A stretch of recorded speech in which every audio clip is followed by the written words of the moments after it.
In a world where humanity was on the brink of extinction, an evil god named Vin Drake suddenly appeared from the skies, along with his army of various monsters, causing great devastation to the country. The war continued, and the monsters advanced, only to be destroyed in the blink of an eye by magic. Those people are humanity's last hope. The strongest mages of humanity now stand against the evil god Vin Drake.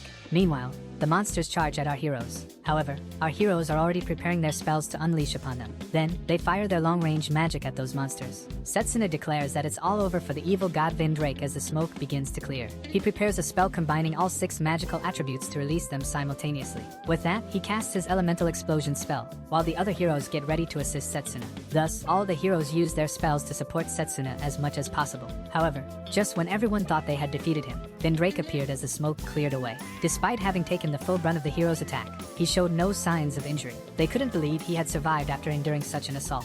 But without giving them time to think, they began preparing another spell, though Setsuna explained they needed to observe him first. The spell was launched against Vin Drake once more, but before it could hit, the magic dissipated, leaving Setsuna utterly shocked. Taunting them, Vin Drake called them foolish creatures trespassing on his territory. This, of course, left Setsuna's group in shock, and they asked him what they should do. But even Setsuna himself didn't know how to respond to the situation. Before they could think further, one of their companions was struck by something unseen. Trembling, the dark-haired girl said she was running out of mana. Chaos continued around them, and some monsters managed to attack. In an instant, a serpent devoured one of their companions. Setsuna, visibly frustrated, shouted for them to stop while he prepared a spell. Suddenly, Vin Drake appeared behind him, and when he turned around, it was too late. He was gravely injured. Clutching his shoulder, Setsuna was horrified to see the entire country in ruins. Setsuna lamented humanity's defeat. Vin Drake then proclaimed that the battle was utterly futile against him. But refusing to give up, Setsuna conjured magic into his fist and struck Vin Drake, consequently creating a hole in his arm. This left Setsuna stunned, as he hadn't expected such low-level magic to affect him. After all, that spell was of a lower tier. Then Setsuna finally understood. Perhaps with that magic, he could defeat him, holding on to a glimmer of hope. However, in his current state, he couldn't do much. Vin Drake declared that this was the limit of someone like him. Suddenly, his necklace began to resonate with energy. It was the gift Setsuna had received from his headmaster. Going back a little in time, young Setsuna asked why the headmaster had given him the Necklace of Rebirth. The headmaster explained that the necklace contained the spirit of time, and would allow him to undo his past regrets once. However, the protagonist thought it was unnecessary, considering it a waste to leave it with him. Laughing, the headmaster said that was expected of someone at the top of the magical academy. He explained that one day in the future, Setsuna would certainly need it. Returning to the present, as Setsuna grasped the necklace, he finally realized his regret.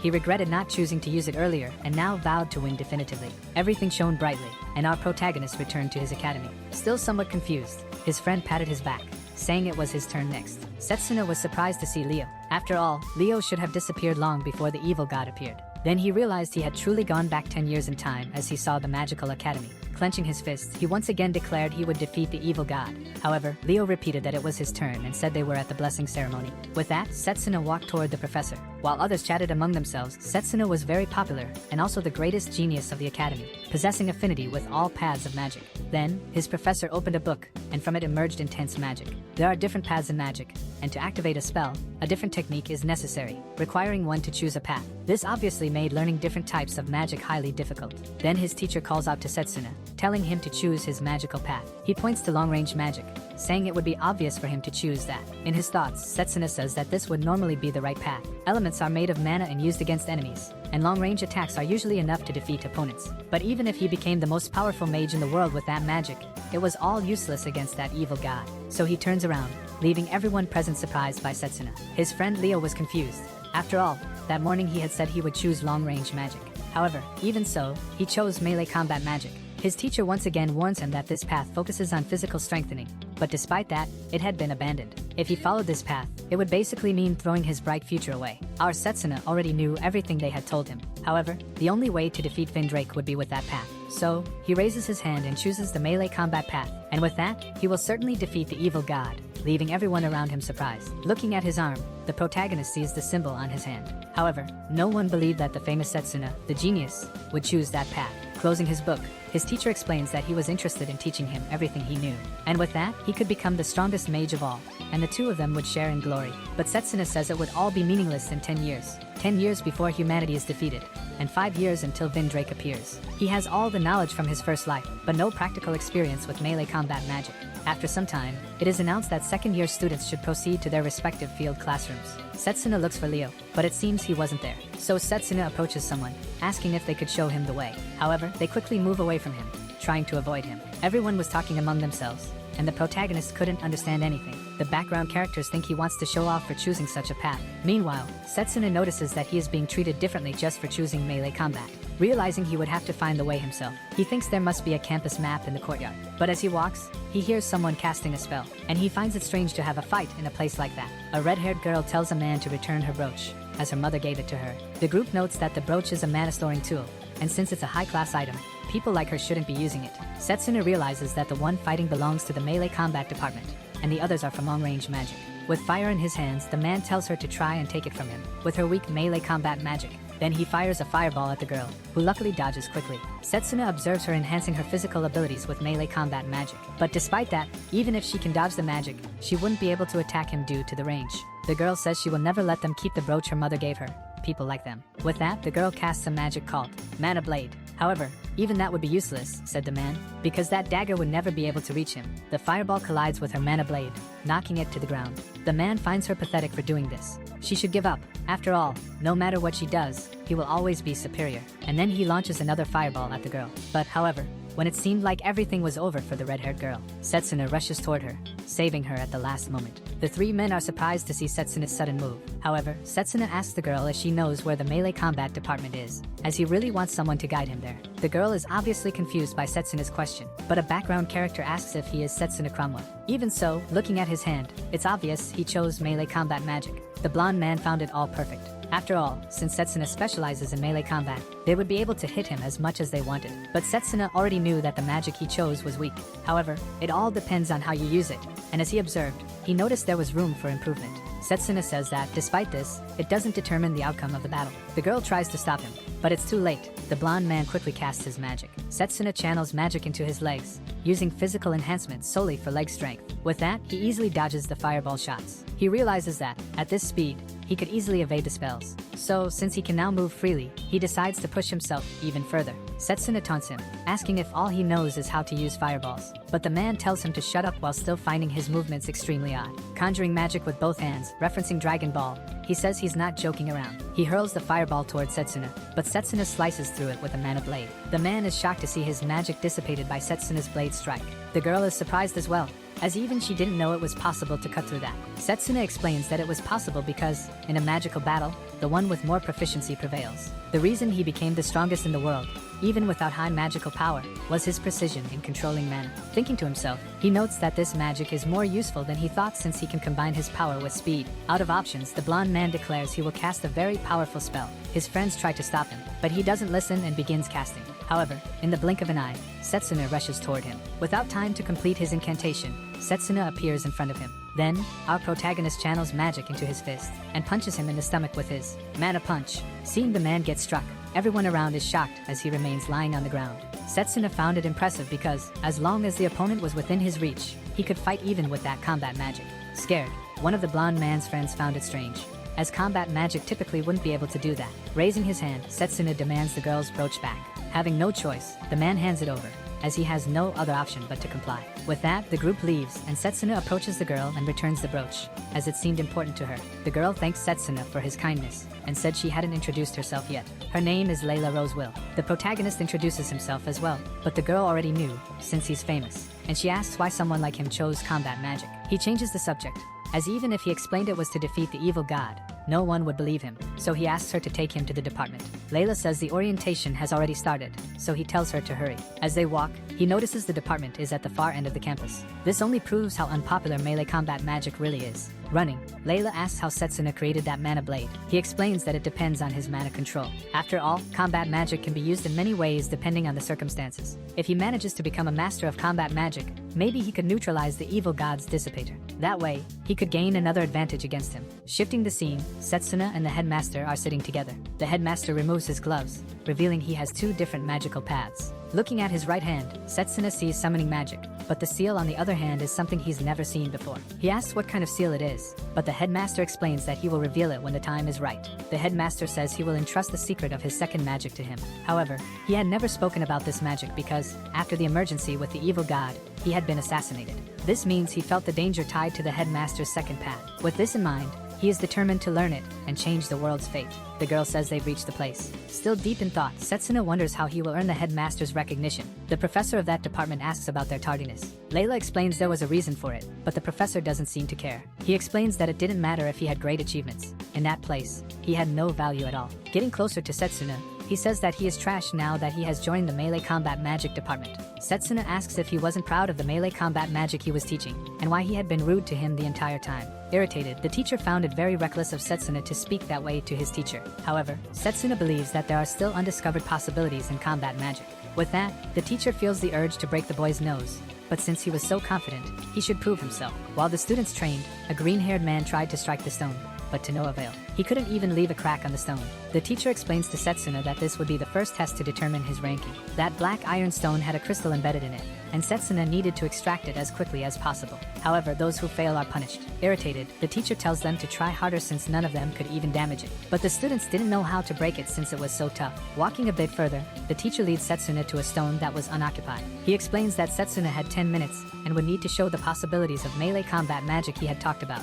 Layla thinks this is all unfair since it's impossible to break that stone in just 10 minutes. However, the teacher doesn't seem to care. Then, Setsuna walks up to the stone and touches it. Mocking Setsuna, the teacher tells him to kneel and apologize if he wants a little more time. But then, our protagonist says that just 10 seconds will be enough. The teacher finds this reckless on Setsuna's part, and his friend Layla also thought so. That stone, besides being large, was of high quality, and even the teacher could only break it after 30 minutes. With an excited look on his face, Setsuna says there will be no second chance. While concentrating his energy, he thinks about gaining the director's recognition, but to achieve that, he has to at least be the best in that place. Taking his mana blade, he charges at the stone, as he cannot let things like this stand in the way of his goal. After striking the stone, apparently, nothing happens.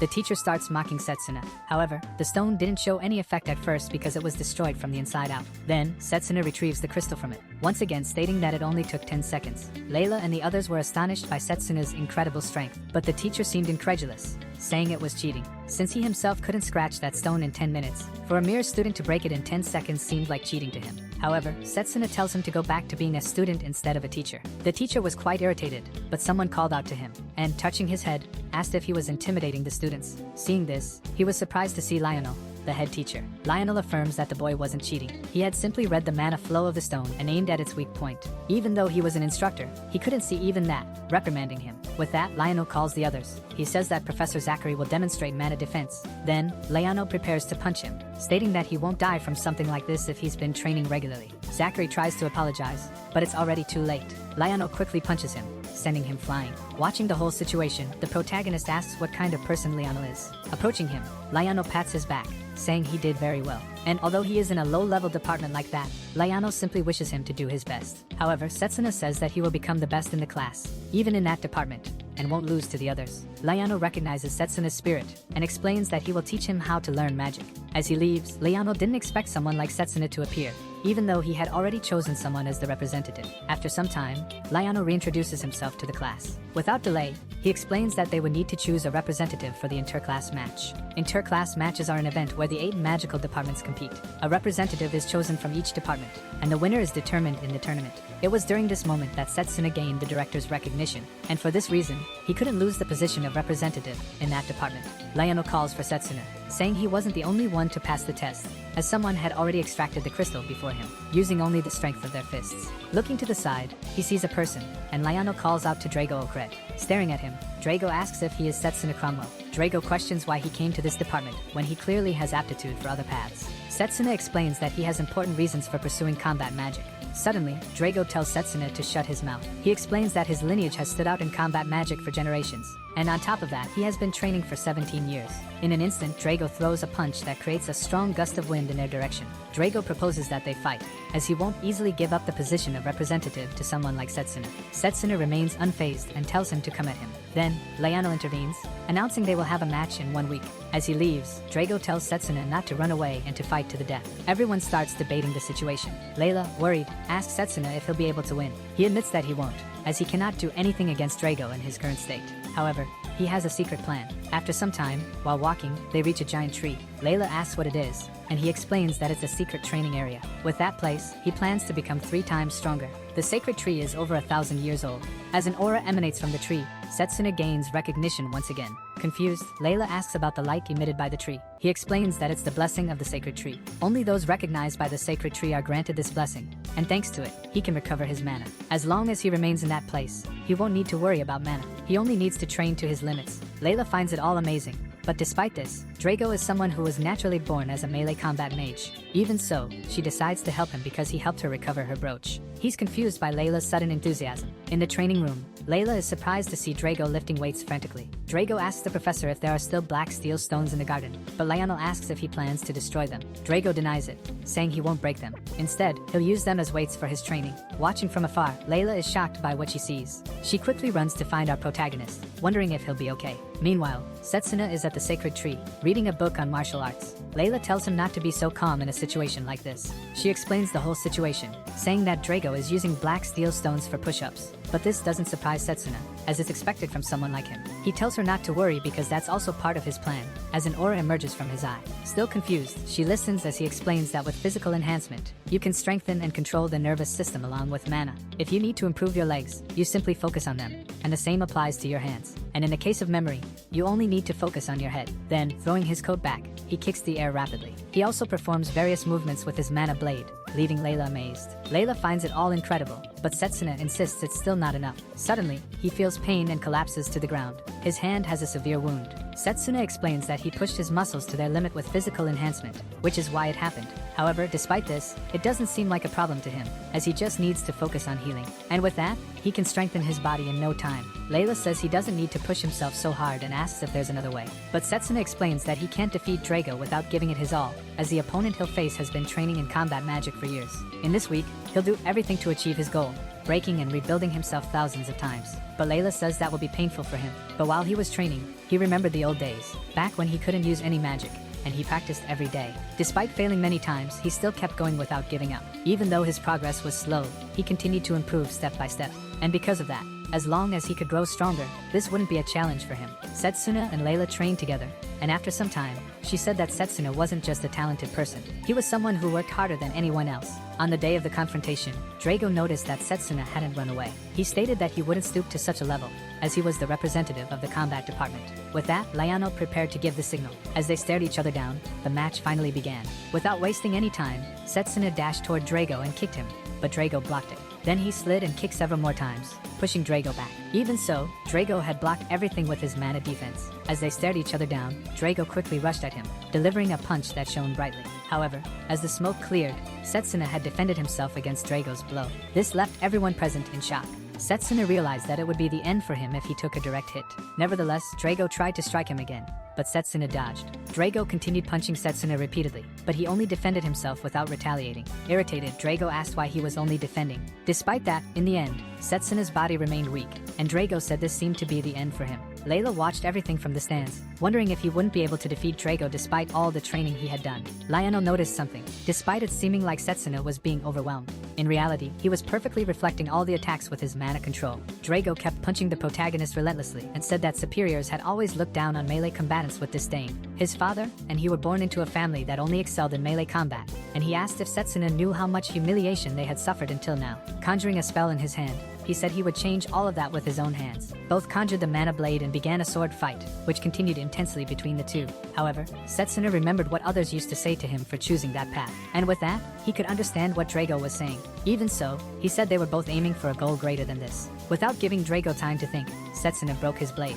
After some time, Drago smiled, and they continued fighting. Setsuna used his physical acceleration enhancement to attack Drago, but Drago blocked it. Layla was happy to see that Setsuna was managing to hold his own against Drago. Despite Drago's exceptional offense and defense, Setsuna's control and growth were even more impressive, and she wondered who would win the fight. Meanwhile, Setsuna realized he would have to create an opening to injure him. Still in the fight, Drago conjured another mana blade and attacked Setsuna, who dodged. Roaring fiercely, Drago launched a powerful blow at Setsuna. Setsuna noticed that Drago was using all his mana in that attack. Looking back, Setsuna realized he was cornered, which pleased Drago. After all, Setsuna wouldn't be able to move freely. With that, Drago concentrated even more, preparing to deliver the final blow to Setsuna. But when he punched him, he realized it was an afterimage. Setsuna explained that by focusing his mana on the spot he had been, he could briefly leave an afterimage. Then the protagonist quickly moved behind Drago, leaving him no time to react. Setsuna delivered his final attack on Drago. After being struck by Setsuna, everyone was astonished by his movements. Liano realized that Setsuna had aimed for a counterattack,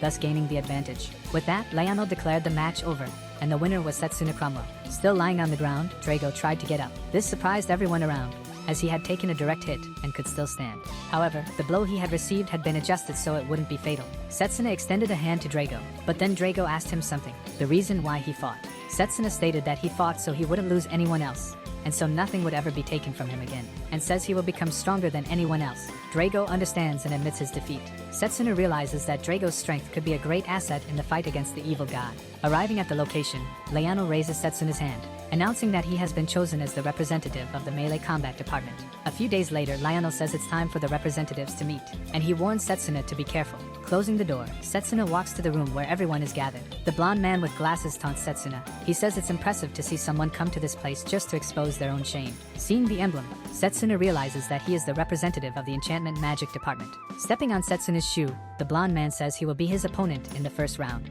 In the past 100 years, not a single person from the combat department has won that tournament. But before he can provoke further, Setsuna steps on the blonde man's shoe, saying he didn't know they had a unique way of greeting each other, and asking if he was doing it correctly, clearly mocking him. These words irritate the blonde man. With a cold expression, Setsuna declares that the combat department will win this year. Backing off, the blonde man tells him not to say whatever comes to mind. However, the director arrives at the scene, saying they should wait for the match to begin before fighting. Everyone around quickly bows in respect to the director. Setsuna already knows what's happening, as it's the same as it was before his regression. The pink-haired girl says it's an honor to meet the director, and promises to give her best and showcase her abilities during the match. Looking at her, Setsuna notices that Carol's charm hasn't changed at all. She was a formidable opponent he had fought before. Even though he won, he still needed to be cautious. The director thanks everyone for earning the right to represent their respective departments, and says he is delighted to see 8 great talents together. He explains that the matches are conducted in a one-on-one tournament format, with opponents chosen randomly. The first match will be melee combat magic versus enchantment magic.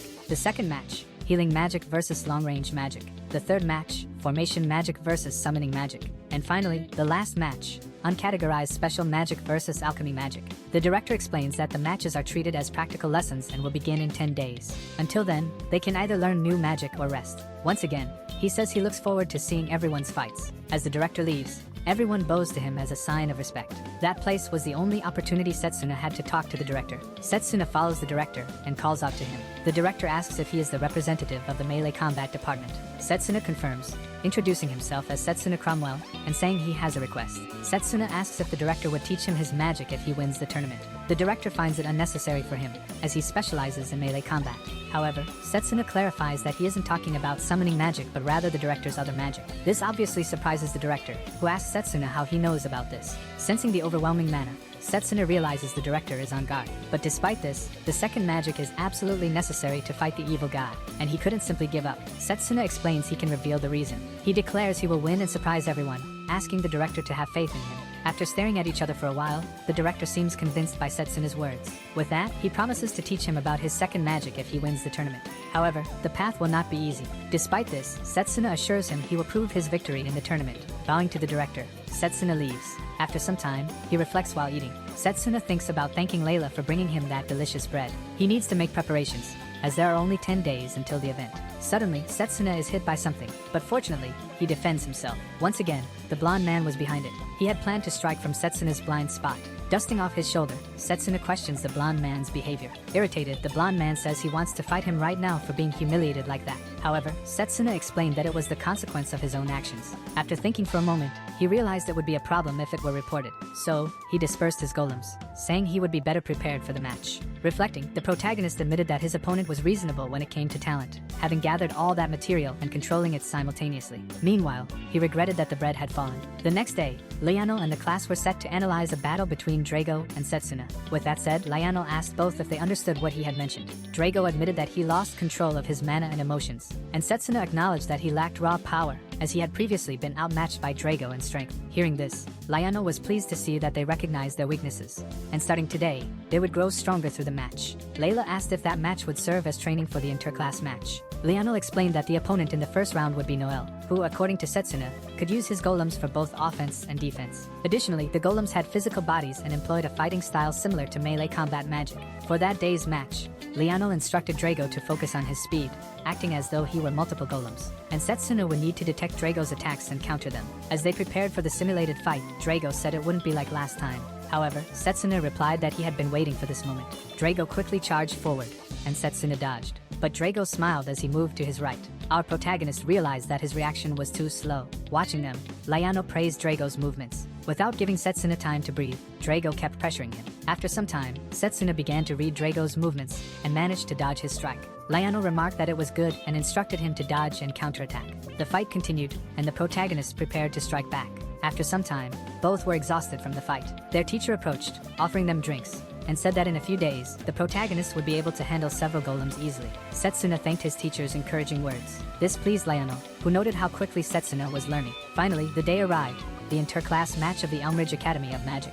Everyone was eager to see who would win the tournament. A background character asked who they were betting on. Sitting nearby, one of the bullies from the beginning of the manhwa shouted for Setsuna to win because he had bet on him. At that moment, the representative of long-range magic arrived. Looking very relaxed, a bystander explained that the match stages change randomly each time, and this time, the theme was a desert, which clearly pleased the blonde-haired man. The spectators in the stands shouted for him to win. Layla grew irritated by the provocations directed at Setsuna, but then the announcer signaled the start of the match. The blonde-haired man called out to Setsuna and asked if he knew what he was holding in his hands. It was a black steel stone, a critical fragment for creating a golem, and by fusing it with the sand, a golem emerged. He emphasized that not even a blade could scratch his golem, and with a bag of stones he tossed them into the sand, creating an army of golems. Layla was surprised by the sheer number of golems. Confidently, the blonde-haired man said he could create infinite golems with that sand, making it impossible for Setsuna to get close to him. The spectators in the stands told Setsuna to surrender, as the match's outcome was already decided. Looking at Setsuna, the blonde-haired man asked if he had anything to say.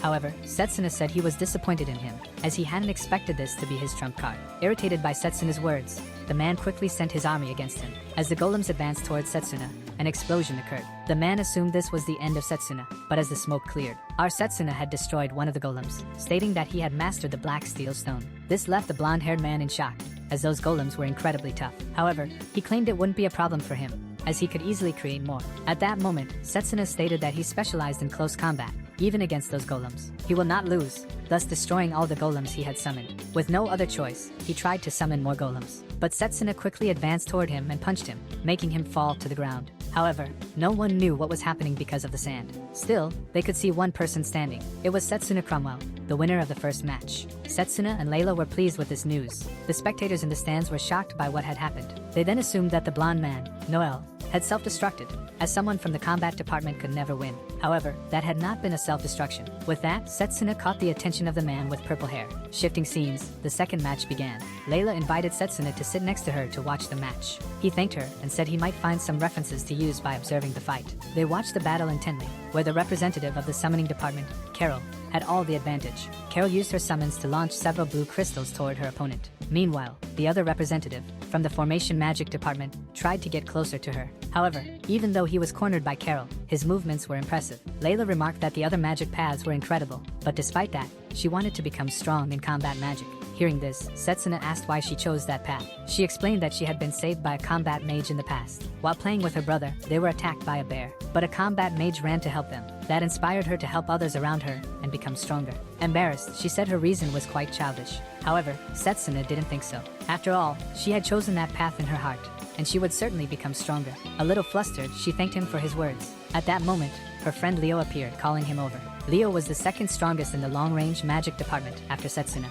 Leo approached him and said he had been incredible in his match and asked if the girl next to him had anything going on with him. But Setsuna didn't understand anything Leo had said. Blushing, she walked away from them, saying Leo was wrong and that they were just friends. Setsuna asked why Leo hadn't become his department's representative since he could have defeated Akhtar. As he sat down, Leo warned Setsuna to be cautious of Akhtar's dirty moves. He explained that he had been tricked by Akhtar and lost his spot as a representative. Our protagonist understood everything. He knew that person would do anything to win. Changing scenes, Akhtar opened a box and smiled at it, seeming to be plotting something. Finally, the second round began, where Setsuna would face Akhtar. The chosen theme was Scorching hell, they realized this theme was an extreme advantage for Setsuna's opponent. Meanwhile, two men were talking, and actor thanked the head of the department for his help. Annoyed, the man said he would make Setsuna regret choosing hand-to-hand combat. In another scene, Setsuna asked Layla to avoid touching that vase. After all, it could completely drain her mana with a single touch. She naturally asked why it was there, and Setsuna explained it was another trap set for him. Concerned, Layla asked if he was okay. He confirmed,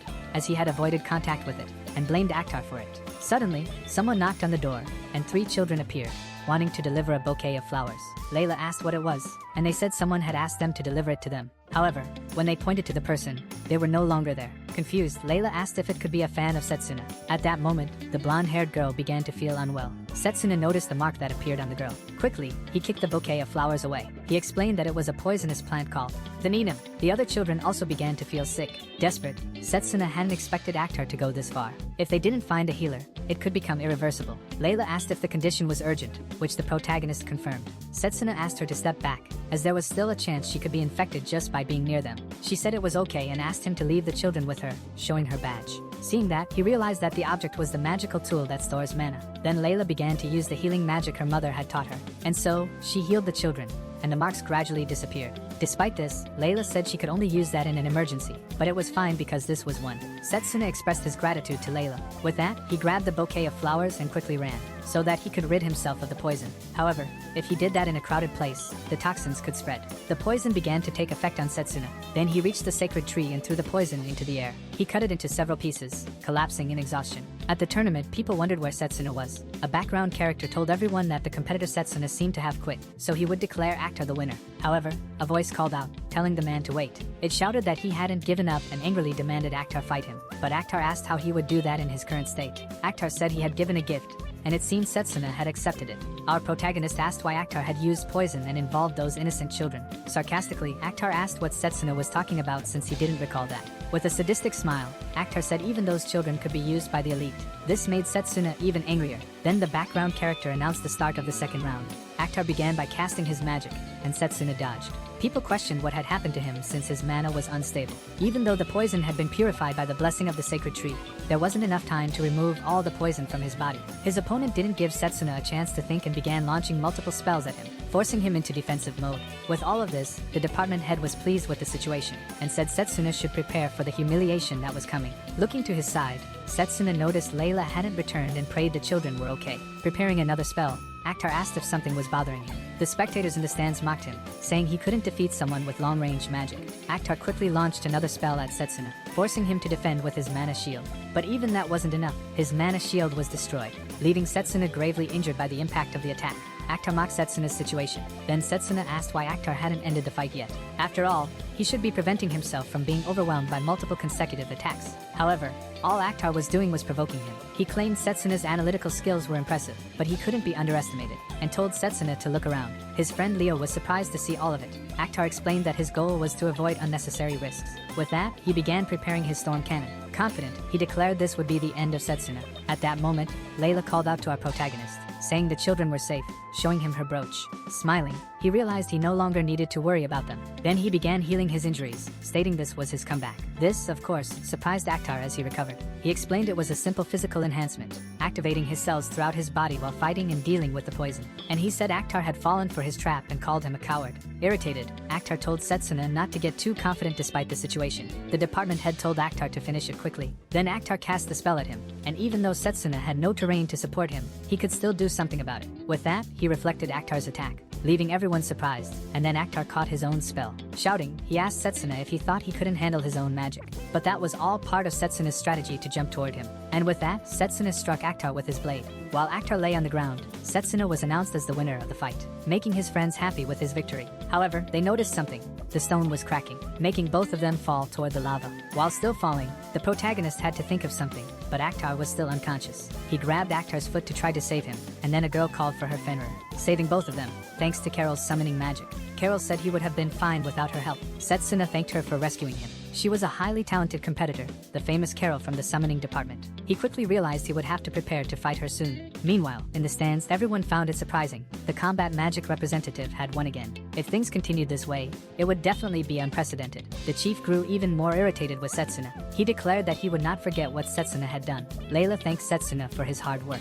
Then, approaching her, he asked about the children, to which she replied that they were sleeping in the infirmary at the moment. The doctor had said they would recover soon. Hearing that was a relief for Setsuna. Suddenly, he felt something strange and quickly looked to his side. This worried Layla, who asked if something had happened to him. What he felt was a threatening magic with a cold, murderous intent. He wondered what was coming in this tournament. In another scene, the protagonist realized he needed a new power to oppose the mysterious presence that had appeared. At that moment, Lionel arrived and asked why he had been called. Setsuna replied that he needed his assistance once more. He called him by the name, Comet Fist, Lionel. That name was nostalgic for Lionel, and he asked where Setsuna had heard it. Setsuna had heard that name before his regression. Rumors said Lionel had defeated fierce dragons with a single blow, but he had left the army. With that, Setsuna asked Lionel to teach him his magic. It had been a long time since Lionel had been called Comet Fist. Setsuna said that was irrelevant at the moment because, among all combatants, Lionel was the strongest. While smoking his cigarette, Lionel asked why Setsuna sought power, as he already seemed strong enough. However, Setsuna stated it still wasn't enough,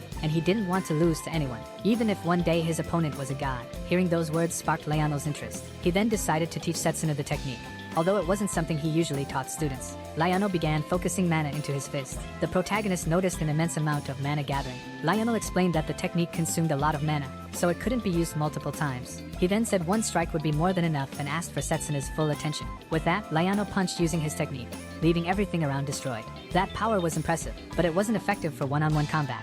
So Lionel asked if Setsuna was okay with that. The protagonist said he was counting on it. With that, their training began. In another scene, Carol was sitting with someone else. The person congratulated her on reaching the finals. They noted her opponent would be a hand-to-hand combatant and asked how confident she was. She replied that victory or defeat depended on luck, but she would still do her best in the match. She then asked if the person would like another cup. As they left, the mysterious person showed her a kind of card. It made her fall to the ground, and that person seemed to be plotting something against Setsuna. The next day, Setsuna was training his technique with Lionel. The teacher didn't expect Setsuna to master it in less than a week, as it had taken Lionel himself 2 years. With that, Lionel said he had taught him the Comet Fist, but Setsuna disagreed, calling it the charged shot. The next match was about to begin. Carol from the summoning department versus Setsuna from hand-to-hand combat.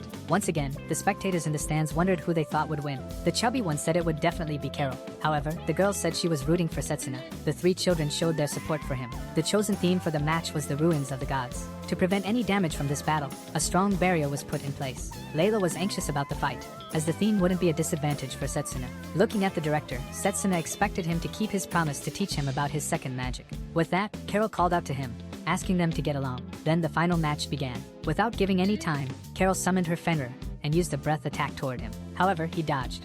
That attack resembled a snowstorm. Carol was surprised by his movements, but she wouldn't give him a second chance and launched several more attacks with her Fenrir. Setsuna activated his physical enhancement tenfold. He dodged all of Fenrir's attacks and launched a counterattack against it. In the stands, Layla was happy to see he managed to land an attack. However, Lionel explained that beasts are summoned with condensed mana, so an injury like that would heal instantly. Carol acknowledged the boy's strength. Then she began to alter the climate around her alongside her Fenrir. He noticed everything had turned to ice. Thanks to the barrier, the freezing mana was trapped inside. In this frozen state, Fenrir's attacks would naturally become stronger. She asked what Setsuna would do in this situation. Our protagonist said he wouldn't win in a battle of endurance, so he needed to decide everything with his charged shot. He continued dodging all the attacks. Meanwhile, the onlookers noticed that Setsuna was on the defensive again. The children were worried about him. However, Lionel observed something in Setsuna. For him to use the charged shot, he needed time. But with his mana control, he was able to charge his fist while still fighting. That was certainly not an easy thing to do. Carol realized he was planning something and wouldn't let it happen. With that, she summoned a second beast,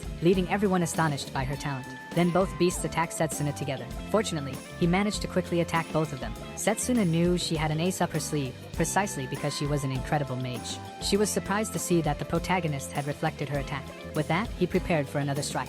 However, a mysterious person said it all ended there and snapped his fingers. Carol began to writhe, which left Setsuna in shock because that mana resembled the evil gods.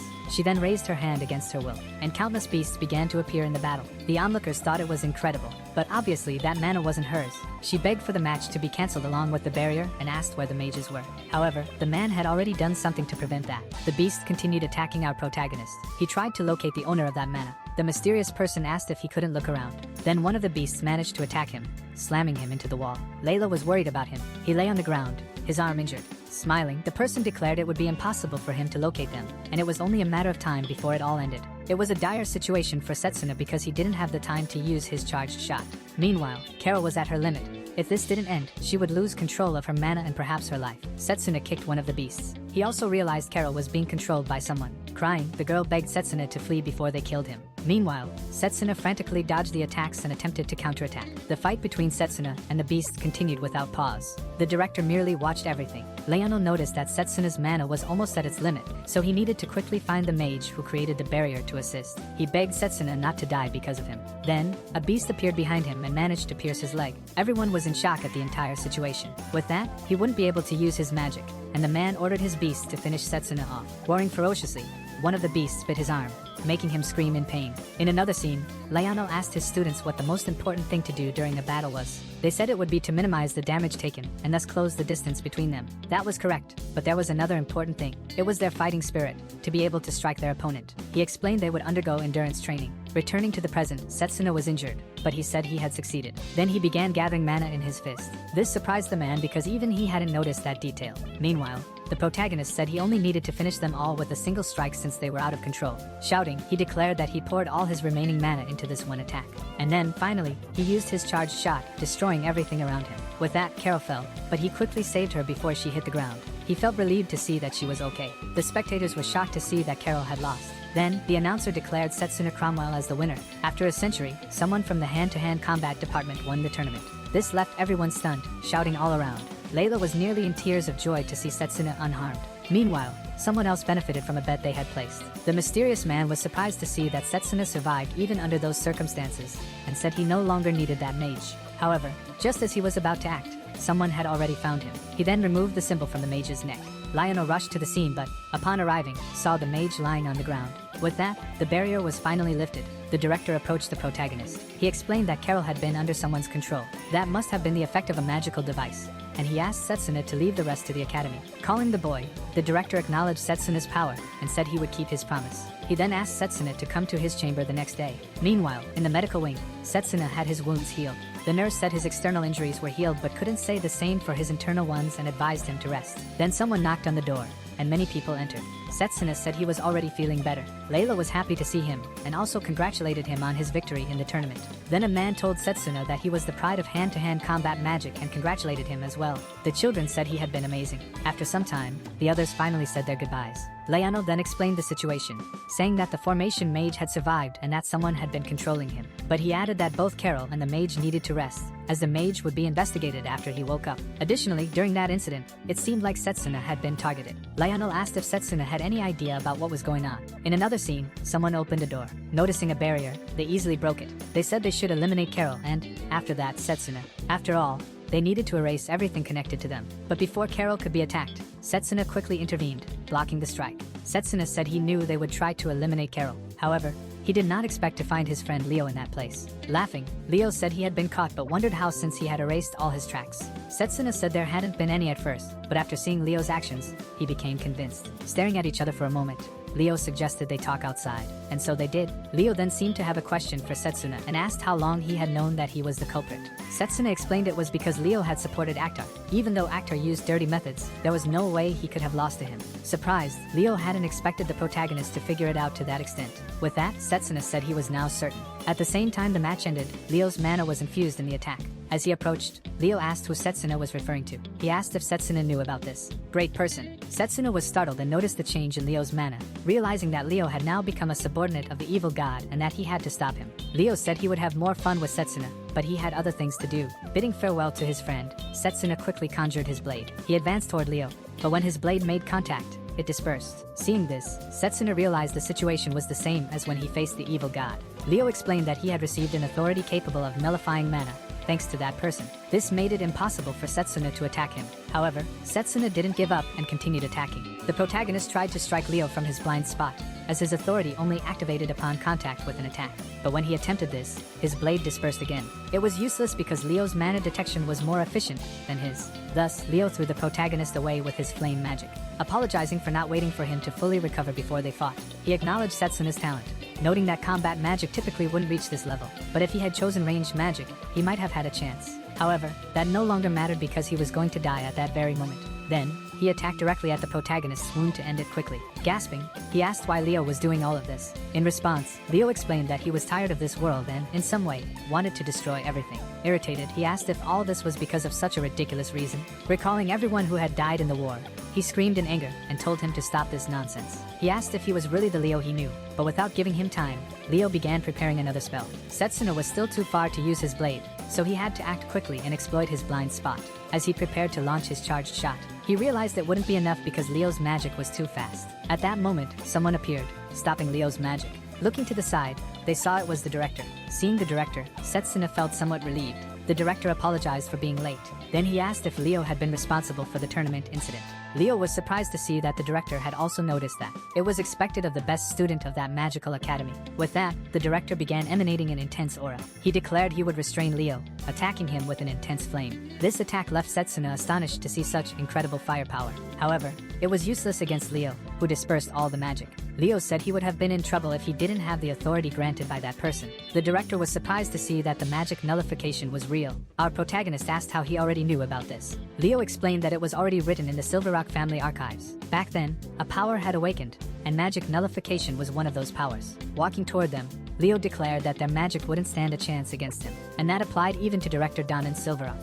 Leo continued preparing an attack, and Setsuna noticed it would be magic composed of 3 elements. But then, concentrating, the director opened his eyes, and Leo launched his attack. The director told Setsuna to dodge what was coming, and he did so, as did the director, leaving Leo incredulous since he should have hit them. Looking at him, the director asked if he really thought his magic would work only in that situation. Leo admitted the director had an interesting power but asked what he thought of this. Thus, he emitted an aura of the evil god's power. He declared he wouldn't leave any trace of him behind. Soon, the director realized this wouldn't be an easy battle. However, if they fought seriously, the place would be completely destroyed. After exchanging a quick glance, the director began summoning several butterflies. He and his beast then started attacking Leo. Leo realized the director wanted to minimize the damage to the academy. He didn't complain about it, as it was the director's duty. Then the two attacked simultaneously, but Leo's magic prevailed, hitting the beast and causing it to explode. Confident, Leo asked if the director would give up and surrender the victory to him. But it was all just a distraction, and Setsuna emerged during it. Seeing this, Leo found it surprising that he had used the dragon to hide.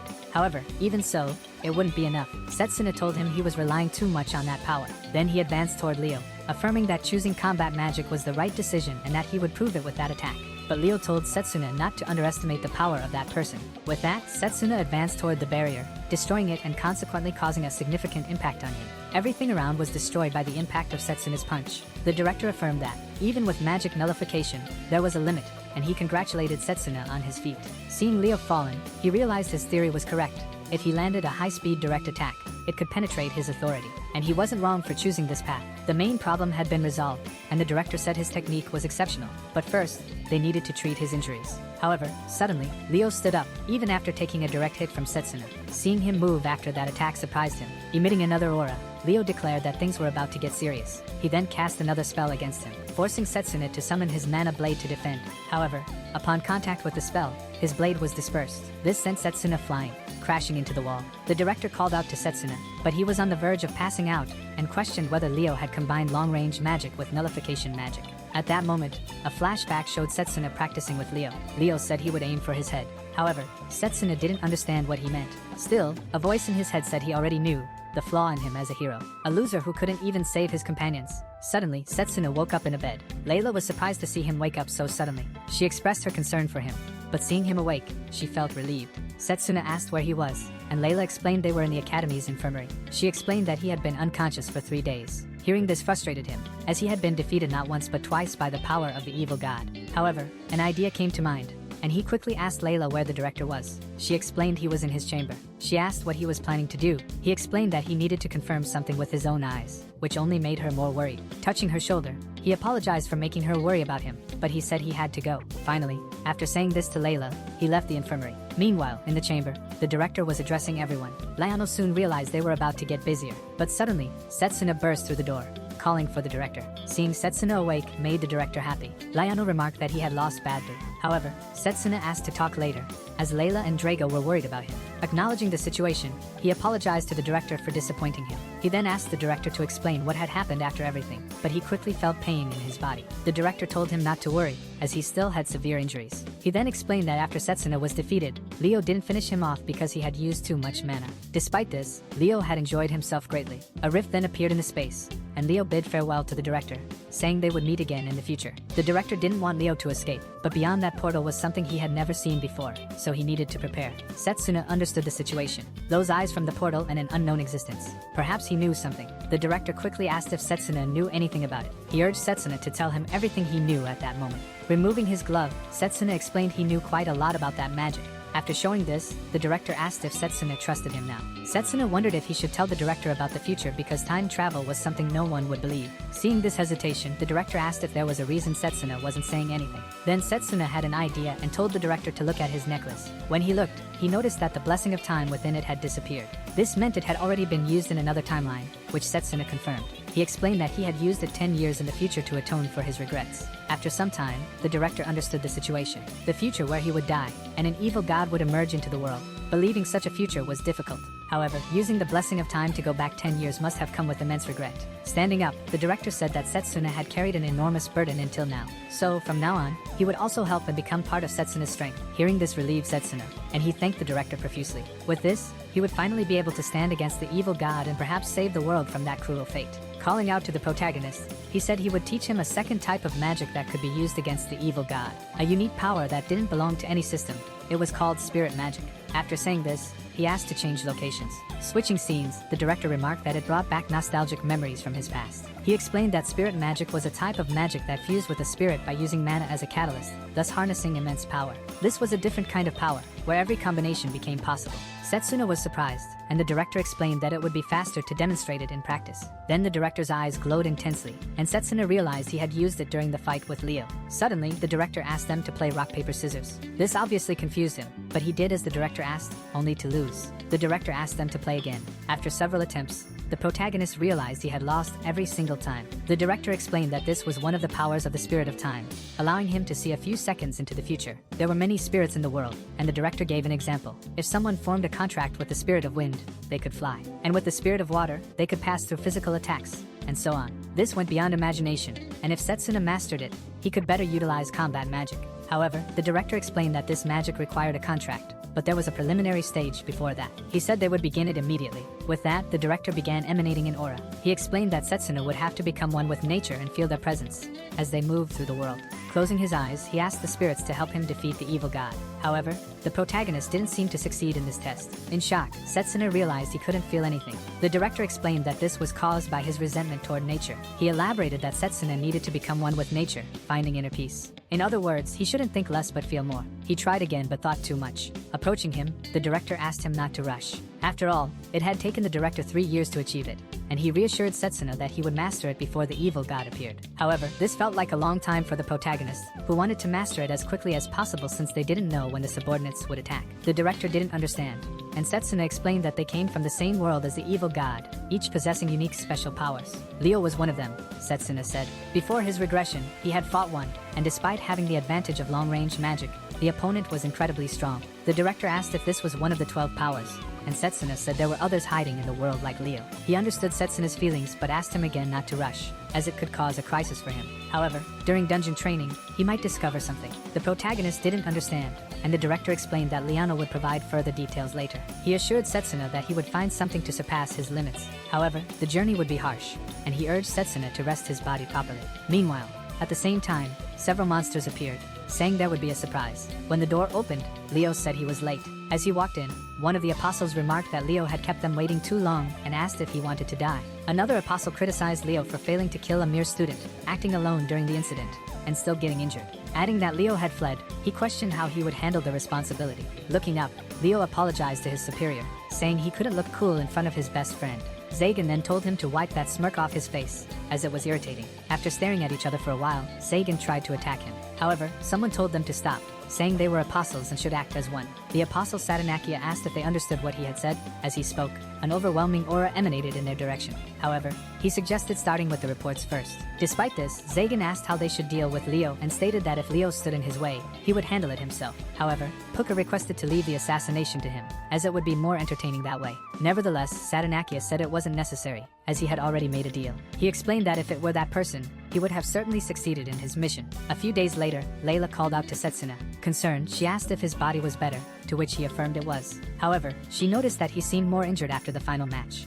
so something must have happened. The director explained to Setsuna that they couldn't speak about the existence of the evil god, and for now, he had only shared some information with trusted professors. He stated that the investigation into Leo and the academy's security would be left to them. He also informed him that the spirit magic training would be postponed. Returning to the present, Setsuna apologized to Layla and assured her everything was fine. But in the meantime, he knew he needed to recover as quickly as possible and grow stronger. With that, class finally began. Leo announced that they would begin training in conjunction with the college. The training would be conducted alongside other colleges. The sessions were designed to learn about different fighting styles, but now they would need to work together to surpass their limits. Setsuna realized the purpose of the training was to improve teamwork. Leo then mentioned that the training area would be in a one-star dungeon underground. Since it would be dangerous, they would have help from third parties, and the training would begin in 2 weeks. Clenching his fists, Setsuna declared he would heal from his injuries first. Later in the day, Layla asked Setsuna if they could eat together. She suggested they recover and eat plenty before the training, and he agreed to her proposal. Suddenly, some people began recognizing the protagonist, as he had won the tournament using only hand-to-hand combat magic.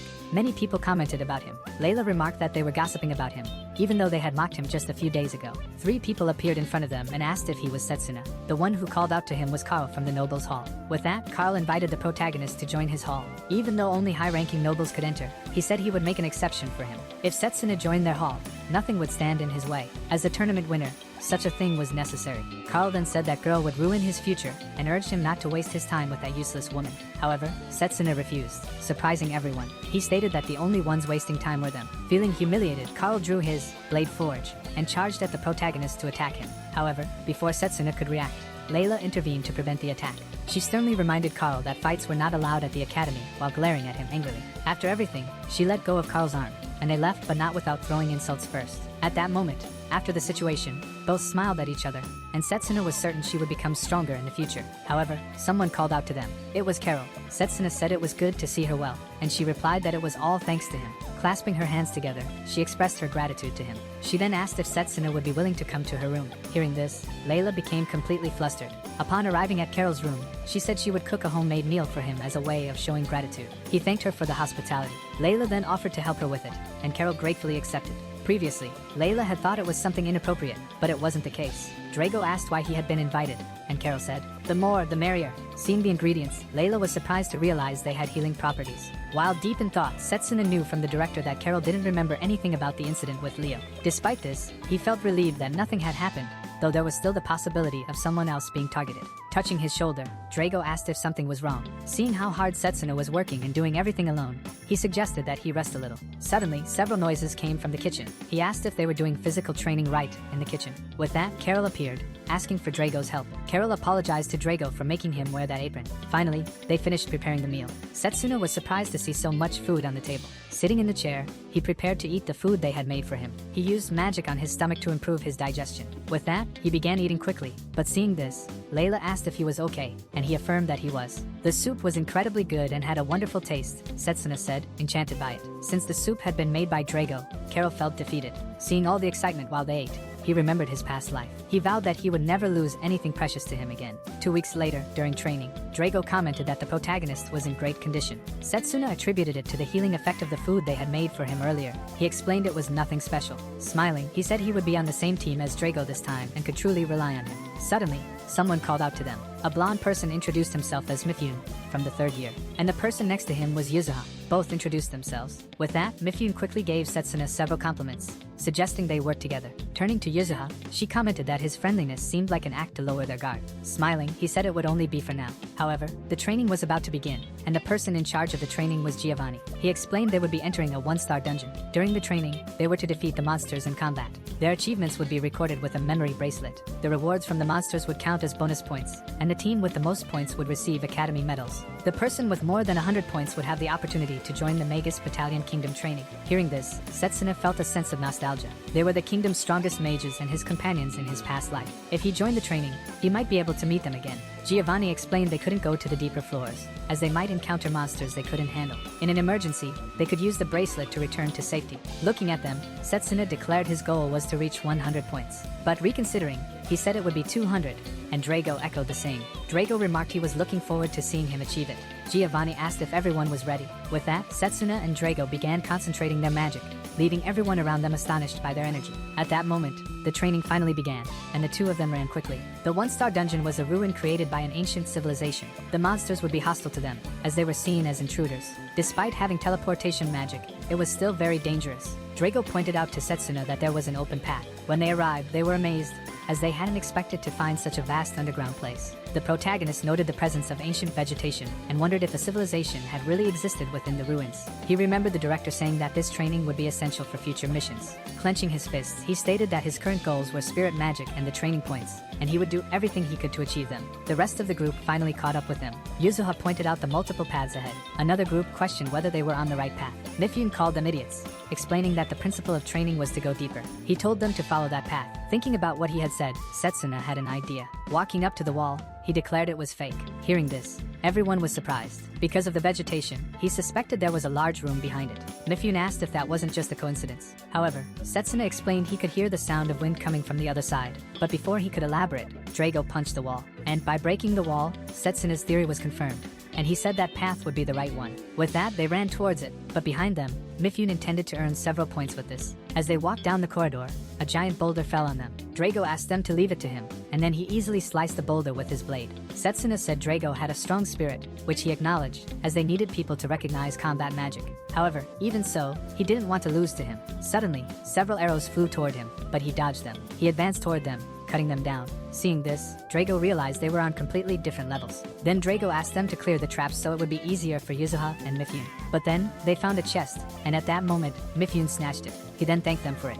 Seeing that, Drago was saddened at losing in terms of speed. And so, they continued after more points. But every time they tried to get the points, Mifune would steal them. Mifune soon mocked them, saying they would never be able to beat him. Though they were annoyed, there was nothing they could do. Watching them, Setsuna asked if stealing their points was their method. Looking at Mifune, Yuzuha asked if they were really saying that. Mifune explained he wasn't an idiot who just trained his muscles. He said humans were only used to achieve one's own pleasure, and if they were upset, they should do the same. Seeing this, Setsuna realized that man was quite cunning. He might be able to teleport since they had two different formation magics. But even so, there was still a problem. Yuzuha, however, didn't seem to care about her points, even though they had fought several monsters. This made Setsuna suspicious, as she probably had some hidden intention. While they walked, Mifune said there wasn't much left. At that moment, Setsuna noticed something. That room had something strange. Then Mifune quickly tried to open the chest, but an intense aura came out of that chest, and worried, Setsuna asked him to wait. Then, energy emerged from the chest and came toward them. That thing shouldn't be in a one-star dungeon. Seeing that creature, Setsuna realized it was on a completely different level. That monster was called the King of Death. The protagonist had heard of it before. Looking at them, the monster said that those who disturbed him should pay with their own lives. Seeing the monster speak surprised Drago. Setsuna asked him to grab Mifune and leave because it was too dangerous. However, upon seeing that, Drago asked how many points that monster would be worth. Then, the monster cast a spell and launched it at them, but Setsuna managed to disperse the magic. Meanwhile, Drago tried to advance on the monster, but failed and was thrown back by a strange magic. The monster then summoned several spells, surprising the protagonist. He realized that monster had intelligence and magic at a 4-star level. He managed to protect himself from the spells launched by the monster. But then, one spell was cast near Mifune, yet Drago managed to block it. Looking at the boy, Drago asked for his help. At that moment, another spell was launched at someone else, but Setsuna protected her and asked if she was okay, and she confirmed she was. Setsuna then asked Drago if they should do it. However, even in that situation, that ungrateful person still planned to steal their points and leave. Glancing back, Drago asked Mifune if he was planning something, but Mifune acted, saying he wouldn't do that to his saviors. Then they got ready. Meanwhile, Setsuna remembered that he couldn't finish Leo at that time because the charge hadn't been strong enough. In another moment, they were talking with Leono. They asked if there was a way to get stronger. He explained that there wasn't, but he knew something that could be useful. He then showed them a bracelet and explained it was fused with a magical weight. Using it would consequently increase their strength. However, he didn't recommend that Setsuna use it and asked them to be careful. Returning to the present, they began removing the bracelet, and when it made contact with the ground, it cracked the floor. That surprised Mifune to see that they were using something like that. But without giving them time, the monster once again launched magic at them, and so they used physical enhancement and charged toward it. Drago managed to land a solid kick to the monster's head, but in return, it managed to grab his leg. Then Setsuna appeared and kicked it far away, causing the monster to be destroyed. With that, the two earned 50 points as a reward. Mifune had never seen such strong combatants before. Looking back, Setsuna asked Yuzuha to show him her injuries, but she had disappeared, and the room began to crumble. Several monsters emerged from it, and seeing this, Setsuna wondered what was happening in that dungeon. The monsters kept rushing toward our heroes non-stop. No matter how many they killed, they didn't gain any points from them. He asked Setsuna if he had noticed that. However, Setsuna had already realized it. The monsters were being revived by dark powers. Drago said it never ended, and Mifune said this was abnormal for a 1-star dungeon. Seeing this, Setsuna recognized that feeling. The magic was coming from the lower floors. Then he asked if the others could also sense that magical power coming from below. But Mifune asked if it wasn't a mistake, and Setsuna explained he knew that magical power, and perhaps it could be Yuzuha's. However, Drago rushed ahead, saying they should go down first. Setsuna explained they had no choice, adding that Mifune would end up getting himself killed if he stayed alone. After all, he couldn't do anything but steal Drago's points. Then Setsuna went down after Drago, and having no other option, Mifune decided to go with them. Even in that situation, Mifune noticed they were very experienced, and asked if they had trained before. However, Setsuna pointed to a spot, saying he felt a strong magic coming from that direction. Walking there, they realized that was the source of all that dark energy. It was a one-eyed monster, though it was his first time seeing such a monster. Normally the energy came from a magic circle. Mifune said those people didn't know how to explore a dungeon, but at that moment, Drago stretched a bit and struck Mifune, just giving him what he deserved for everything he had done. Nevertheless, the undead continued reviving, and they asked if anyone had noticed that the main source of magic had been destroyed. Despite that, he said they still had to earn points and finish the mission. Mifune was still frightened and just wanted to get his 100 points and leave the dungeon as soon as possible. Coming closer to him, Setsuna asked if he had noticed anything from Yuzuha. He explained he had no idea and said she had probably gotten scared and run away. However, Setsuna remembered that she didn't seem scared, even when that monster attacked them. Something strange was coming from her, and those monsters that shouldn't be in a 1-star dungeon, not to mention that it was supplying dark magic. Seeing all of this, he thought that one of the apostles might be involved. If that were the case, it would be dangerous for Drago and the others, and he prayed that Layla and everyone else were safe. The monsters then charged at them, and Drago only cared about earning points from them. With that, they began defeating all the monsters behind them. After defeating them all, Setsuna reached his goal of 200 points, and so did Drago. Mifune explained he would be leaving. Confused, Drago asked if he wouldn't look for Yuzuha. He explained that they had nothing in common. He had only met her yesterday, so he didn't care. However, when Setsuna was about to look for her, Mifune noticed they couldn't return to the surface. Desperate, he said that couldn't be true. Drago asked if something was wrong with the bracelet. Setsuna once again sensed the sinister power coming from below. He then said he would look for Yuzuha on his own, but Drago said he would go with him, as she had already done a lot for them. Setsuna didn't refuse the idea and asked him not to rush, as he still felt strong magic. Meanwhile, Mifune said they should get out and report everything to Professor Giovanni and asked why they were going after Yuzuha. Setsuna replied that he'd leave that to Mifune and asked him to be careful on the way back. Mifune wondered what was wrong with them, but despite that, it was still too dangerous for him to leave alone. However, Drago placed a hand on his shoulder and said they would find Yuzuha and leave together. With no other choice, Mifune said he would try to find her as well. As they walked, Mifune asked how Setsuna could sense Yuzuha's mana. He explained that it all came from practice, but that answer wasn't very convenient for him. At that moment, Drago noticed that the air around them had become colder, and suddenly, they heard a strange sound. Setsuna then pointed forward, claiming it was coming from that place. Drago walked ahead, asking if anyone was there. Then they found Yuzuha and immediately ran to her, asking if she was alright. However, something had happened. Her hand and face had been possessed by something, and frightened, Yuzuha asked them to save her. Drago tried to approach her, but Setsuna stopped him, because that was an ancient trap. Since there were no traces, it was probably imbued with dark magic, the same item his friend had obtained in his past life. Setsuna explained that this trap could be dispelled with a specific magic. He then asked the others to leave it to him. With that, Setsuna began concentrating his magic and then attacked the magic circle directly. Yuzuha then fell onto Setsuna, and he soon saw the magic that had been activated near her ear. Mifune asked what would happen to Yuzuha. After all, she had been irresponsible. Not even Setsuna knew, but he did know this accident was caused by one of the apostles, and he asked them to report it to the professors. Then Setsuna asked if Mifune could use his bracelet to get back. He tried, but as expected, it didn't work, and Yuzuha's wasn't working either. Drago then asked them to move forward, but suddenly, the entire place began to shake. Drago then told everyone to run. Mifune didn't understand anything that was happening, but the other told him to hurry up. However, Setsuna realized they were trapped. Since their path was filled with rubble, he suggested they look for another safe route. In another scene, Layla asked if anyone was there, and then she heard a voice asking for help. A person was trapped under the rubble, and they quickly went to save them. While healing him with her magic, they asked where the others were, and he replied that someone was behind the debris. Layla prayed that Setsuna and the others were safe. Drago suggested that Setsuna use his charged shot, but he explained that the risk was something that could cause another earthquake. But Drago said they would be fine if they removed the rubble. However, Setsuna explained that the air was getting hard to breathe and besides, they were exhausted. Confused, he then asked if they had another way around this. Setsuna responded that they should go deeper, but given everyone's condition, he explained that he would do it alone. Mifune asked why he was so confident.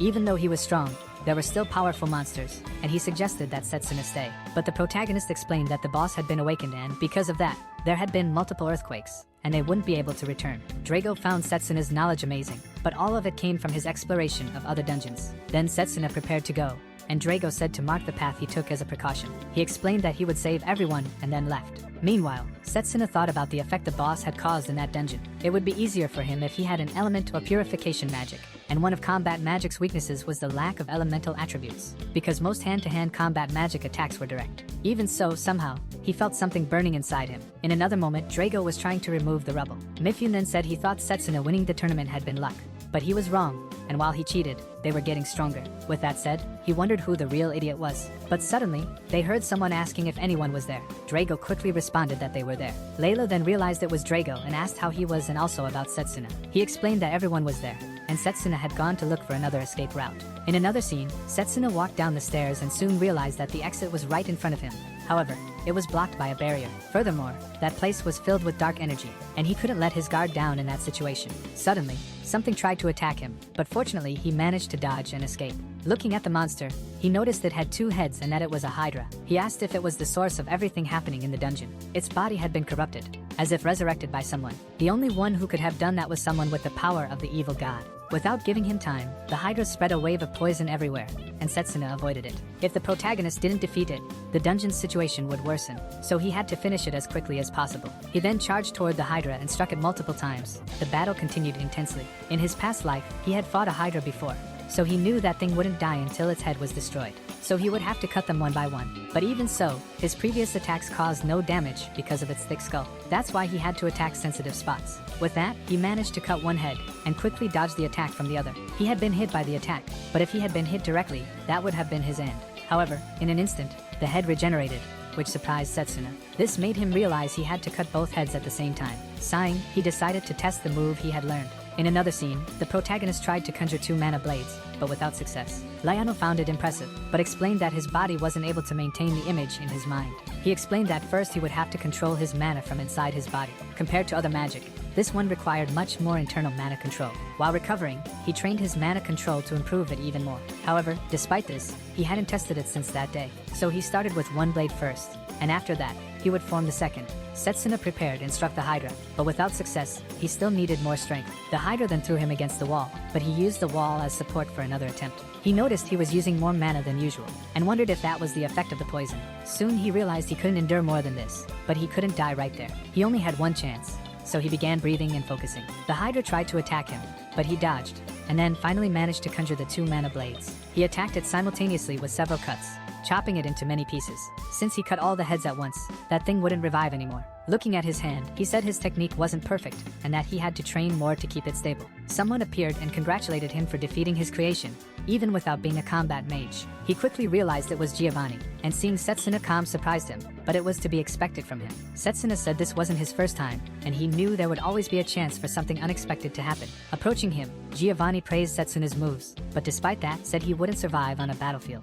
At that moment, Setsuna said he had 2 questions for him. First, he asked if he was an apostle, and second, the reason he was going so far with all that. He explained it was amazing to turn a dead body into a puppet, and after observing Setsuna's performance in the fights, that idea came to him. Just like the student Yuzuha, so Setsuna realized it was all part of his plan. Giovanni explained that she wanted to become his ally, and so he guided her, but he didn't expect anything from her in the end. Her getting close to him was annoying, and even after giving her that earring, she suspected nothing. But still, she should be happy to become an undead, even if she was an idiot. However, irritated, Setsuna said that was enough, and that he would make Giovanni pay for all his sins. Changing scenes, the others were removing debris, and Drago finally found Layla. She thanked everyone for their help, and said she didn't expect them to be trapped like that. However, the ground was no longer shaking and the red light was fading. That was probably caused by Setsuna. Mifune quickly said that the bracelet was working. Layla asked them to move farther away and teleport to a safe area. Then Drago asked everyone to be careful and, as a precaution, he would go after Setsuna. She understood and said she would wait outside.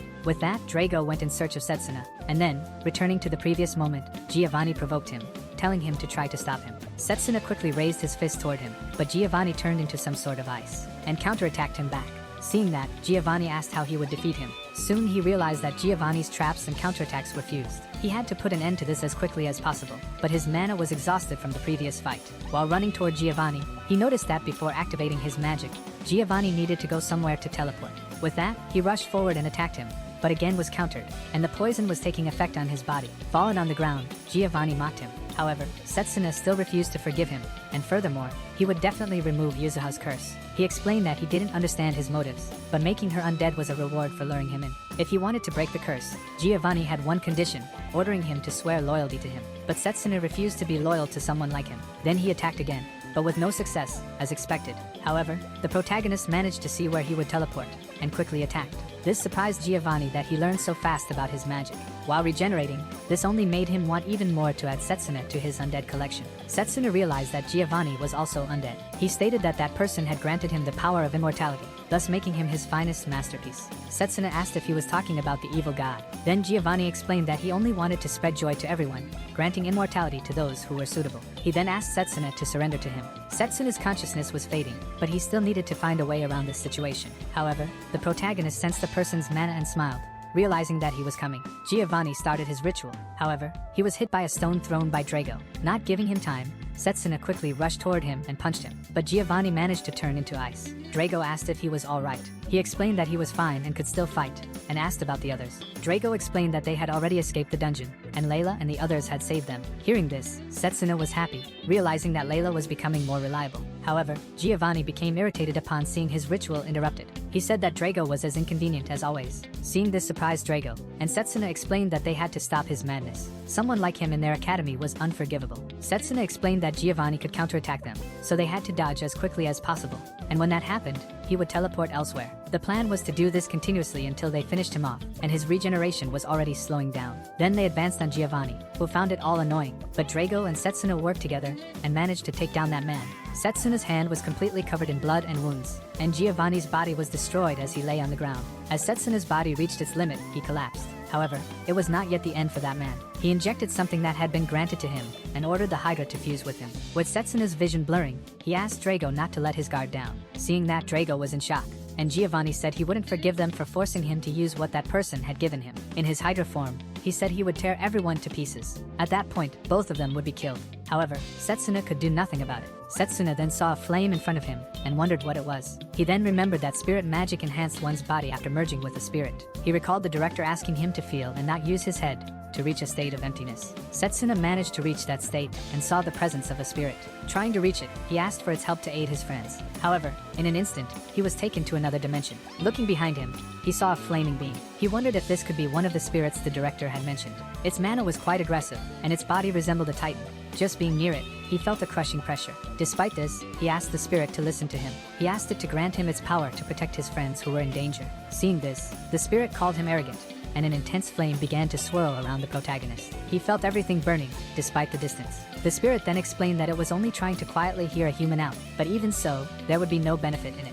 With that, it trapped him within several stones, and he asked why. It explained that it had no obligation to listen to his words. Then it began to burn him, saying it would make that place as hot as possible, just to melt him. With that, the protagonist began to be charred, but he did not give up. He had to persuade the spirit.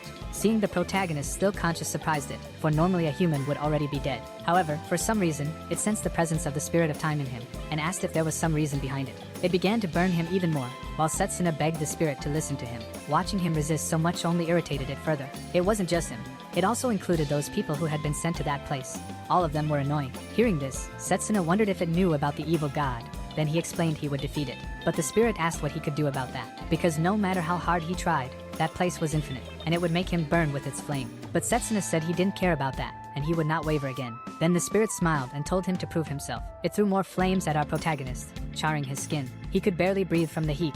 Even as his senses disappeared, he couldn't stop, because of Drago and the real world. And after many thoughts, he realized he could not die until he defeated the evil god. Then he once again asked for the spirit's power so that he wouldn't lose to anyone, not even the evil god. The spirit was surprised, having never seen anyone last so long in that dimension. However, upon closer inspection, Setsuna had lost consciousness, so it granted him its power, and told him to leave that place quickly, and to finish off those annoying ones for it. Returning to the present, Drago was being cornered by Giovanni. He was unable to use mana against that type of ice. Seeing this, Giovanni asked if he was doing all of this just to save that human. But even so, it would be useless. Because of the previous attack, Drago was no longer able to do anything, and Giovanni said the next one would be his last. And after that, he would kill the person he had been protecting all this time. With that, he threw Drago away, and Drago only regretted not being able to use his mana anymore. Seeing Giovanni prepare his attack, he simply accepted his end. He then remembered his parents, who were proud of him, telling him to become the shield of his friends and show everyone the power of combat magic.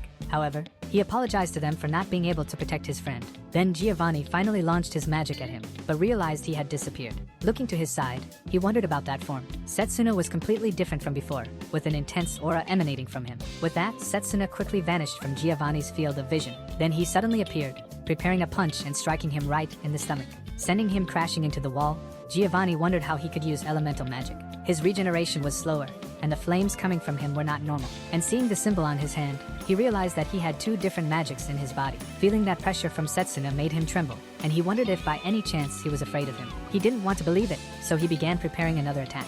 Since he was undead, he wouldn't die, and so he launched his poison vortex at him. However, with just one hand, the protagonist managed to repel it. That surprised him, as he had evaporated his poison just with his mana. But without giving him time, the protagonist punched him, and Setsuna's body started to feel strange. He asked what was happening and if this was really occurring. The power granted to him seemed like he couldn't use it properly. Then Giovanni took advantage of that, attacking him from behind. However, even unconscious, he managed to dodge. Seeing this, Giovanni realized he had dodged purely on instinct. With that, Giovanni struck directly at Setsuna, preventing him from moving. Giovanni acknowledged his power, but even so, he was just a human. Advancing, he stated that he would take his head to prove that an undead is superior to a human. However, to everyone's relief, Layla appeared to help Setsuna. She apologized for taking so long and said she would no longer let him be hurt. Still, Giovanni didn't seem too impressed by her arrival. Looking at him, Layla noticed Setsuna was unconscious. Seeing that red hair and those flames, she wondered what had happened, but even so, she would protect him as much as she could. Suddenly, Setsuna was taken to another dimension again.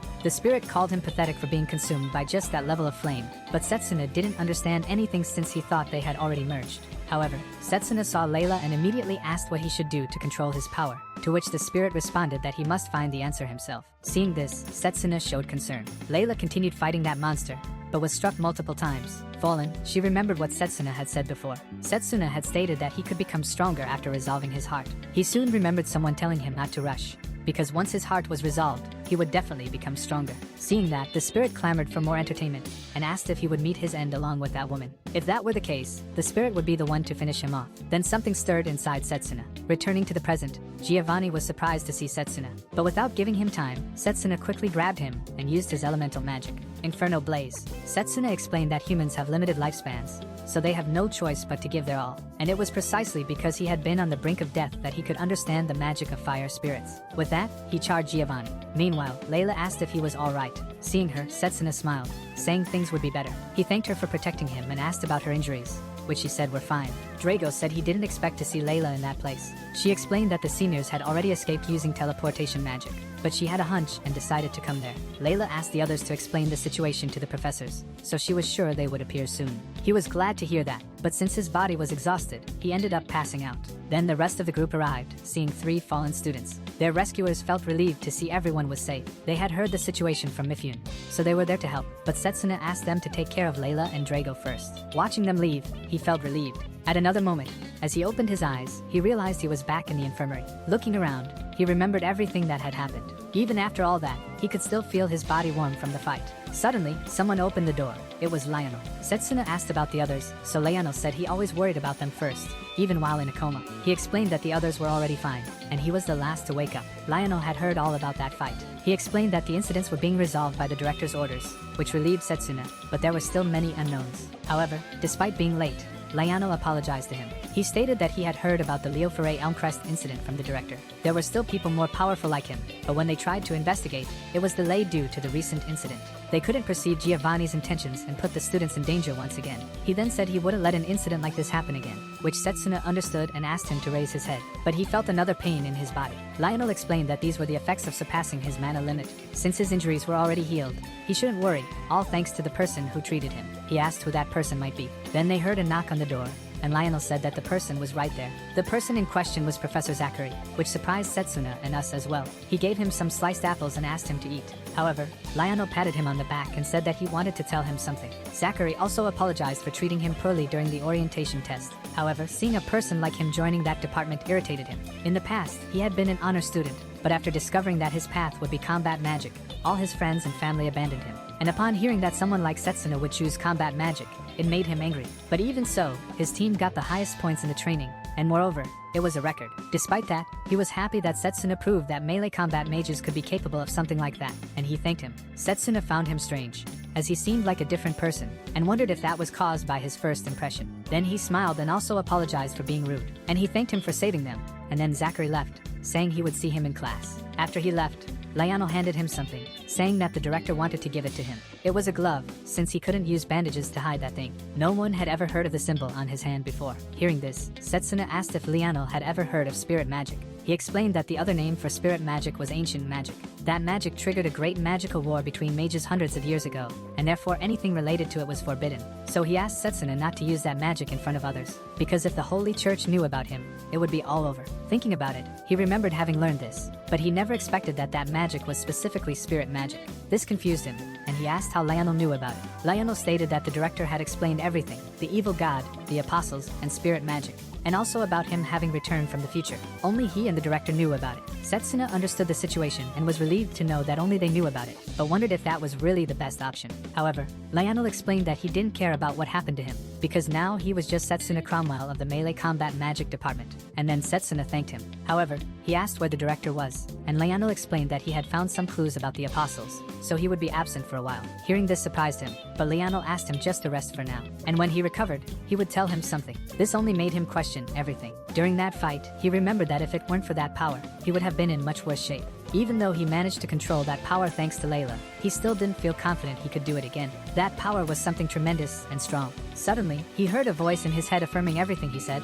After all, a mere human like him wouldn't be able to control its power easily. He looked to the side, but there was no one there, which the spirit stated that it was right in front of him, and by covering his body, it explained that it had manifested. Seeing it in that form, he asked if it really was a spirit. It introduced itself as Blazer, but for Setsuna, that form didn't suit it. However, Blazer jumped off his bed and went toward the window, surprised to see the modernity of human society, because everything was huge, though it was only huge because he was small. Setsuna asked if there was anything special, to which he replied no, but at least it was a new sight, despite being his first time in that form. He then asked the reason for that form. Blazer then asked if he knew they were connected by the symbol, and he confirmed it.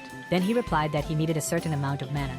However, if he assumed that form, the mana of immortal would run out in no time. Because of that, he would only be able to use that form for now. Realizing this was his only chance to ask something related to the spirits, he then asked about the great magical war that took place hundreds of years ago, wanting to know if he was involved and the outcome of the war. However, Blazer didn't know. He didn't remember many details, stating that he only felt furious. But he was no longer interested in his past. What he really cared about was the present. With that, he started running, while Setsuna asked him to wait. Setsuna couldn't let others know about the existence of a spirit, and so he started running after him. As Blazer ran through that place, he said they were worthy of his exploration. People around wondered what it was, and the girls thought the creature was cute. Setsuna ran after him, but Blazer asked why his body was so weak. Then he mocked him, asking if he would be able to contain him. Even though Setsuna's body wasn't in good condition, he chased after Blazer. Suddenly, a blonde man tried to confront him, but Setsuna ignored him. Ahead, there was another person, but Setsuna also ignored them. Reaching another room, he realized he had lost sight of him. Mifune then asked what had happened to him. The girls next to Mifune mocked Setsuna, but that only irritated Mifune, who told them not to speak that way about his friend. He apologized for Setsuna and explained that the atmosphere had become like this after he got a high score in the training. Setsuna said he didn't expect to be treated like that by someone like him. And then Setsuna found his personality quite unique, but Mifune mentioned Yuzuha. Her life wasn't in danger, but she was still in prison and being interrogated by the teachers. This obviously changed Setsuna's expression, but he asked Mifune if he had seen a red creature, which he confirmed he had seen ahead. Looking out the window, he saw Blazer, thanked him, and went after him. Others began to gather around him. Then the purple-haired man asked if that was a magical beast. Above, he saw Setsuna shouting at him, but seeing Setsuna, he got irritated because he had messed things up for him. Yet, upon seeing that beast, he smiled. He began to cast a spell intending to hit that beast, using the excuse that he had to maintain order in the academy. However, when he launched the spell, Blazer dispersed it with his flames. This surprised him, and Blazer then asked if that person intended to attack him. So he unleashed a wave of flames at him, telling him to know his place. With that, he burned his clothes, making him flee. Setsuna, meanwhile, was relieved to see that Blazer was okay. However, the students were in danger since he could use his powers in that form. The onlookers asked if that had been a flame. Blazer told them it was nothing and asked if they were friends of that idiot. With no choice, the others suggested it would be better to leave. But at that same moment, Layla appeared. This worried Setsuna, but his legs started hurting again. Layla, meanwhile, observed him, and Blazer asked if she wanted to be burned by his flames. He shouted to Layla, but his leg was still bothering him. She then approached Blazer and asked if he was the one who helped Setsuna in the dungeon. Then she thanked him for saving her friend's life. Hearing this, Blazer was pleased to know that at least she had a decent attitude. Seeing this, Setsuna was surprised. Layla then offered him one of the apples she would give Setsuna when she visited him. Blazer thanked her for the gift and, upon biting the apple, found the taste very good. At another time, everyone was having lunch, and Drago asked what that creature was. He replied that it was a magical beast, as he shouldn't reveal its true identity. Even though he had to be vigilant about this, Blazer posed no threat to the students. Setsuna thanked Layla, and she said it was nothing. After all, he seemed just nervous with so many people around him. Other students passing by were surprised to see an animal like that. While eating, Blazer noticed that his existence drew attention, but since it was just gossip, he wouldn't do anything. He then realized that Blazer was being treated like a rare animal. Blazer then told Layla that he could make her his subordinate, but no one besides Setsuna could hear him. Then the protagonist called the two of them, thanking them once again for having saved him in the dungeon. She explained that saving a friend was simply the right thing to do. Suddenly, Drago said that he brought something with him, showing a letter he had received from his relatives. They were happy and sent him a letter, allowing him to be proud of being a combat mage. Setsuna was then happy to hear that from his friend. Layla then called out to Setsuna, asking about Professor Giovanni's true identity. But not even Setsuna knew, though maybe they could learn something after interrogating Yuzuha. At first glance, he thought that Giovanni was also an apostle, despite his only ability being to merge with a Hydra. But even so, he had a lot of power. Changing the subject, Drago also had a question for him and asked about the power he used in the dungeon. He suspected something about his flames. Layla then explained to him that it was because of that creature that gave him that power. Meanwhile, Layla stroked Blazer as if he were completely tamed. Setsuna explained that he was in a state of emptiness, so he kind of didn't know how to explain it, but suddenly he was called. It was Professor Silas, the long-range magic teacher. The other students wondered if he would scold another student again. Irritated, he sent them away, and soon asked about that animal. Because he had never seen a magical beast before, he asked if it wasn't banned. Then he told Setsuna that he would first have to register that pet at the academy. But being called a pet by him ended up irritating Blazer. He then asked Setsuna to do something about it before he ended up taking that animal away. Blazer then asked if he was crazy for saying those things to him. However, someone appeared and tried to help Setsuna, but that left the protagonist surprised to see him doing that. Smiling, Silas said that it was quite shameful of him to bow his head to a student, especially one who used to have the highest honor in combat magic. However, upon hearing that, Drago got angry and banged on the tables. Then Silas asked what he wanted. Drago quickly went to Zachary and grabbed him, saying that everything was thanks to him. The reason they got first place in that training was because of Professor Zachary. After a brief glance between Setsuna and Layla, they quickly caught on to Drago's trick and started praising and thanking Professor Zachary, who almost cried with joy. However, that only irritated Silas. Another student in the back made fun of him for acting as if he were superior and powerful,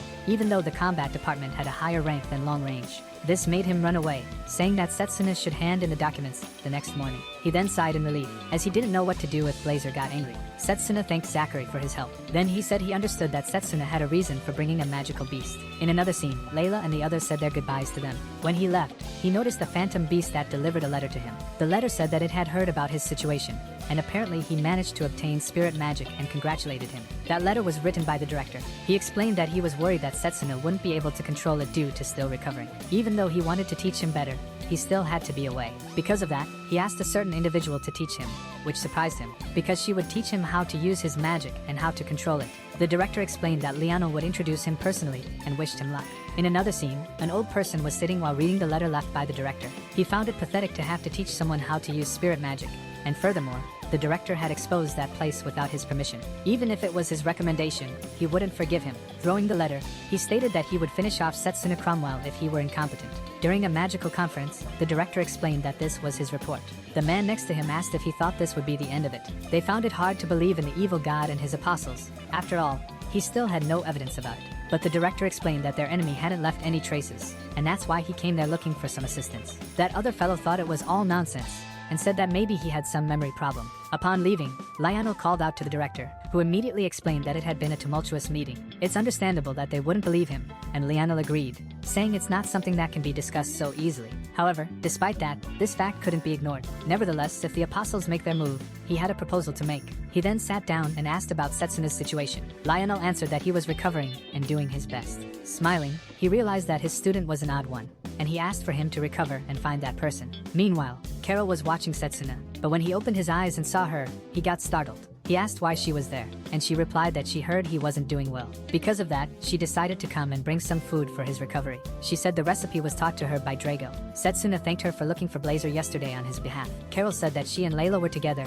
and bought some food to feed him. Her voice was very cute, like a meow, but Setsuna found it all hilarious. Crossing her fingers, she said that Layla was amazing because she took care of Blazer. She did it as if it were natural, but even so, it's important to treat someone kindly without causing harm. Since she was always with her phantom beasts, she understood that, and it made her happy. Setsuna smiled because that was so Layla's style. However, he realized he couldn't stay like this forever. As soon as his body recovered, he would go after the teachings of spirit magic. Carol then said she would head back to class, bid him farewell, and asked him to return with Blazer. After finishing his meal, he opened a book, looking to gain as much information as possible about spirit magic, the great event of the Great War 200 years ago, and its followers who tried to control other mages. Two sides fought across the continent, and although ancient magic was vast, only a few could use it. The result of the battle was that the mages were victorious. When an ancient magic mage is spotted, he becomes a target, because even his knowledge is dangerous, and for that reason, he had to keep Blazer a secret.